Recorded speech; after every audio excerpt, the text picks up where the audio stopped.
اعوذ باللہ من الشیطان الرجیم بسم اللہ الرحمن الرحیم۔ الحمدللہ، رب کا شکر ہے کہ اللہ سبحانہ وتعالیٰ نے ہمیں اتنی اچھی نعمت دی قرآن پاک، پھر اتنے اچھے اساتذہ کرام دیے، اور جن علماء نے اتنی محنت کی۔ امام جزری رحمہ اللہ کے مطابق زبان کو جب ہم نے اپنی طبعی حالت میں رکھا اور پر پڑھے جانے والے حرف کے بعد ہونٹوں کی شیپ کو گول نہیں کیا اور ہونٹوں کو اسٹریچ کیا تو ساؤنڈ بالکل ڈیفرنٹ ہمیں سنائی دی الحمدللہ۔ اب جب ہم با کے اوپر اگر کوئی علماء اس کو فتح کسرہ ضمہ کے بغیر پڑھاتے ہیں تو طریقہ ہو سکتا ہے سمجھانے کا، تو اب ہم نے اس کو کیا کیا ہے حرکات کے ساتھ، یعنی کہ زبر زیر پیش اور سکون کے ساتھ ہم نے اس کو پڑھا۔ سیم وہی پوزیشن مسکرانے والے انداز سے ہونٹوں کو پھیلانا ہے۔ اصل میں یہ ہم اپنی تھوڑی کو پیچھے کی طرف کیا کر رہے ہوتے ہیں، تھوڑی پیچھے کی طرف کھینچ رہی ہوتی ہے۔ با بی بو، اور بی کے لیے تو اور زیادہ پھیل جاتی ہے، با بو بی، با بو بی،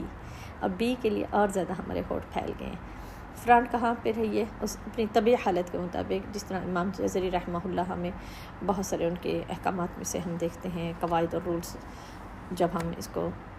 پڑھتے ہیں تو زبان کو اس کی طبعی حالت میں، تو نبی پاک صلی اللہ علیہ وسلم کی سنت کے مطابق اس زبان کو کنٹرول میں رکھنا ہے۔ اگر ہم اس کو کنٹرول میں نہیں رکھتے تو یہ پیچھے حلق کو کلوز کرتی ہے، جس کی وجہ سے جو ورڈ ہیں وہ ہیوی ہو جاتے ہیں، جس کی وجہ سے جب ہم قرآن پاک پڑھ رہے ہوتے ہیں تو ہم پڑھتے ہیں بسم اللہ، اور یہ دیکھیں کیا ہے، زبان کو کنٹرول نہیں کیا، بسم اللہ۔ اب یہ دیکھو ساؤنڈ بدل گئے نا، بسم اللہ۔ تو تھوڑے سے شیپ کا خیال رکھنا ہے، کیونکہ حروف تہجی پوری شیپ ہے اور پورے قرآن مجید کی بنیاد یہی ہے۔ اب ہم نے کیا، مسکرانے والے انداز سے ہونٹ پھیلایا، فرنٹ سے زبان نیچے والے دانتوں کی جڑ کے پاس، اور ہم نے پڑھا با بو بی، اور بو کے لیے ہلکا سا ہونٹوں کی شیپ گول ہوگی۔ اب نبأ نبأ نبأ، اب یہ کیا ہے، ہم نے ہونٹ پھیلا کر رکھے ہیں، نبأ، اور اس کو ایک حرکت تو ایک حرکت پڑھا، اس کو بہت زیادہ اگر ہم زبان کو کنٹرول نہیں رکھتے، ٹھیک ہے بالفرض اب ہم زبان کو کنٹرول نہیں رکھتے، اس کو چھوڑ دیتے ہیں، تو پھر یہ ساؤنڈ کیسے آئیں گے، یہ ساؤنڈ آئے گے نبأ، کیونکہ زبان نے کیا کی، شرارت کی ہے، پیچھے سے حلق کو کلوز کر دی ہے، تو اب وہ جس کی حلق کلوز ہوا ہے حرف میں بھاری پن آ گیا ہے، اس لیے ہلکا سا ہونٹوں کو، نیچے والے ہونٹوں کو پھیلانا ہے۔ اصل میں ہم ہونٹوں کو نہیں پھیلا رہے ہوتے ہیں، تھوڑی کو پیچھے کی طرف ہم کھینچ رہے ہوتے ہیں، کھنچ رہی ہوتی ہے۔ نبأ رب رب رب رب رب، کیونکہ مشدد حرف ہے، را کی زبر کو با مشدد کے ساتھ پکڑا، اور پھر ہم نے ایک حرکت پڑھی رب رب، اب ہم پڑھتے نا رب العالمین، تو کتنا آسان ہو جاتا ہے، ماشاء اللہ سبحان اللہ۔